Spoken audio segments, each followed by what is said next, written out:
He said to Noah, it's going to rain. Well, never was a cloud in the sky. The biggest stream of water was a branch. Where God irrigated the land, a little spring somewhere. That's the biggest stream of water there was. Now people say, how in the world is there going to come any water down from up there? Show me where it's at, up there in all that hot sun. If there ain't any up there, if God said build an ark and it's coming, it's my business to build the ark and get ready because it's coming. He's Jehovah Jireh. He can provide water up there. And the only thing he done was let man, foolish, silly man, do exactly with his science to bring to pass that what he knew would come. God never destroyed the world. Man destroys the world. God don't destroy nothing. God tries to preserve everything. Man destroys himself by his knowledge. Like he did in the Garden of Eden at the tree, so forth. And so some fanatic got a hold of some atomic power somewhere that they had it, they could work with it then. Because they could do things then with it that we have never learned yet. We are not that far advanced. Maybe take 3 or 4 years yet or more before we can do it, to do what they did. They built the pyramids and the Sphinx and so forth. We could never do that. We couldn't reproduce that. There's no way for us to do it. Only unless we can get an atomic power. Gasoline power, electric power wouldn't lift one of them boulders, wouldn't move it off the ground. And some of them are city block high up in the air, weighing 1 billion tons. How'd they get them up there? See, they know. And they let that loose. Somebody let one of them atomic bombs fly into the screen of some others back in the days, because as it was in the days of Noah, as it was, that kind of a civilization, that kind of a smart people, as it was in the days of Noah, so will it be, so will it be in the coming of the Son of Man. A repeat of what it was. Amen. Here not long ago they dug up a modern waterworks. It was down here in Mexico before the antediluvian flood. You seen it? It's in the paper. Right? A modern waterworks, just like we have now, had sunk so far beneath the ground. Some atomic something covered it over. She just blew up and went over like that. See? Now, as it was in the days of Noah, smart man with their atomic powers and everything,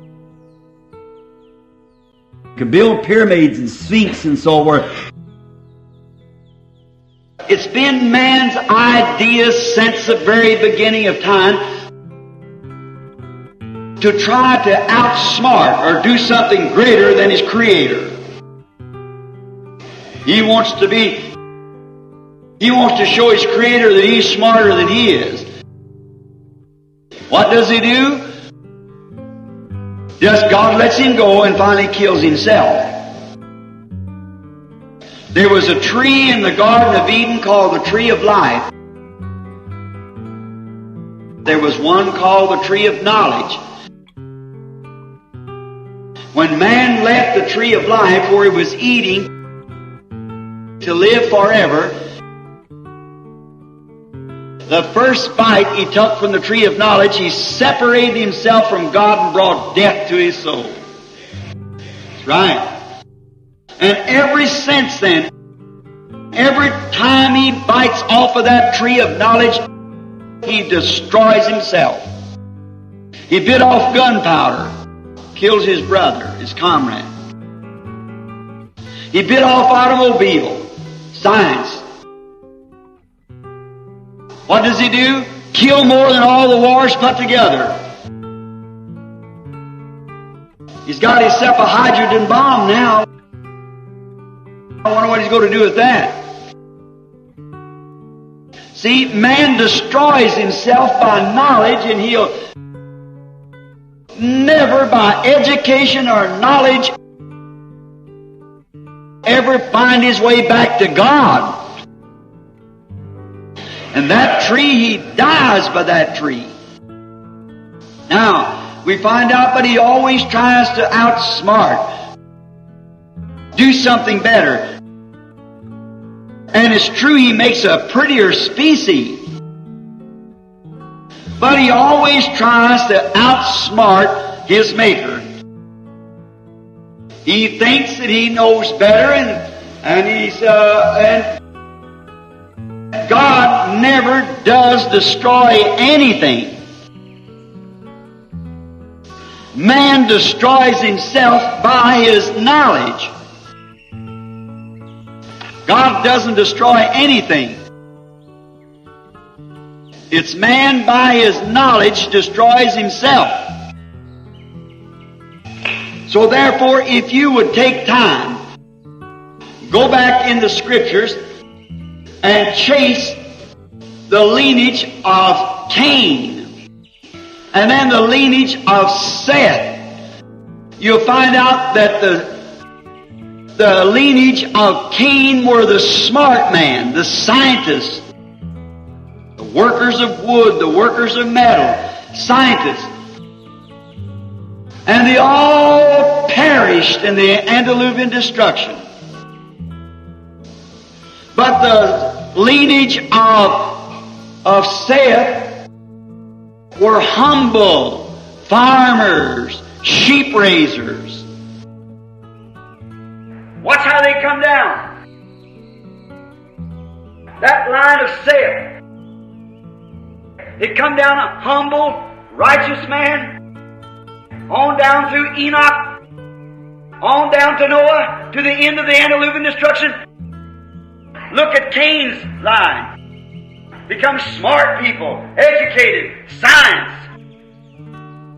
Don't the Bible say, did not Jesus say that the children of this world are wiser than the children of the kingdom? Look at the side of Cain yet today. Smart, educated, skeptic, very religious.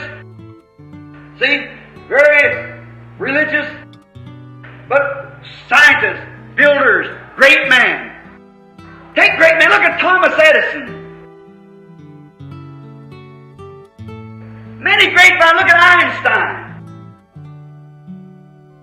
The brains of the world. So-called today, the brains of the world, but we don't try to use brains. We let the mind that was in Christ be in us and look to this world and call that so. Medical doctors, though, we salute them with whatever we have. But the most of those are skeptics, agnostics. Look at the smart and intelligent people today. They're on that side over there, the Cain side. But look at the humble and meek. As it was in that day, so will it be.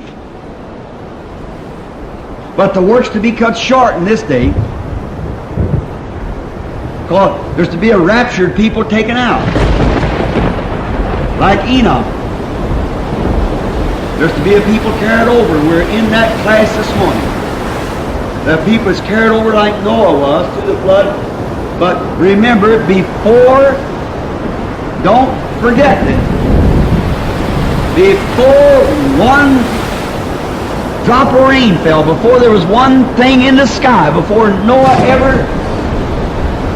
ever had the ark completed, Enoch was taken home. Enoch was raptured without death. He started walking one day, and gravitation lost its hold on him, and he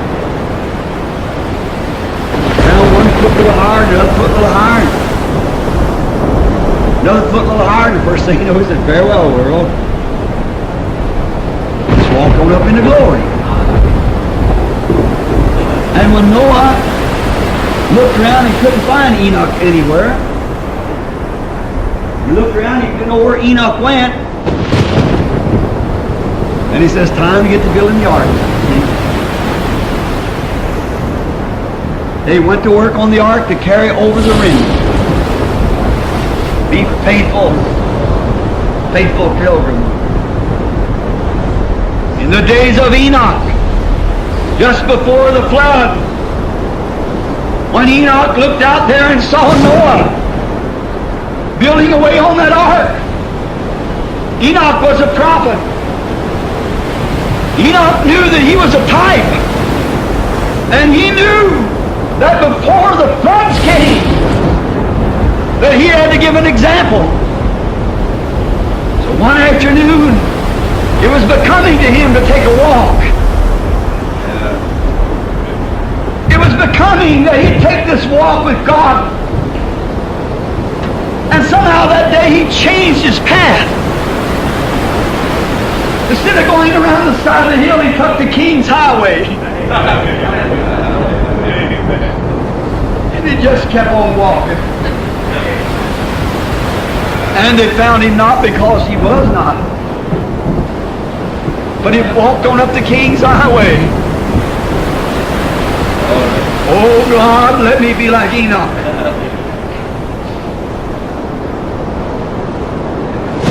When the hour comes that I must take the path, let me find the King's Highway. I can see Enoch, as he knew it was becoming to him, for he was a prophet. He knew what was going to happen. So I can see him kiss his wife goodbye and say, darling, I'll see you later. Take up his children and kiss them goodbye. And go down to his married son, his married daughter, and kiss them goodbye and say, where are you going, Father? Are you going out for a little walk? Yes, going for a stroll. But he never took the old familiar path that day. He took the King's Highway. And he went on to glory. It was becoming to him to do so. He didn't want to leave, but yet it was becoming to him that he fulfilled all righteousness. Because he was a type of the church today.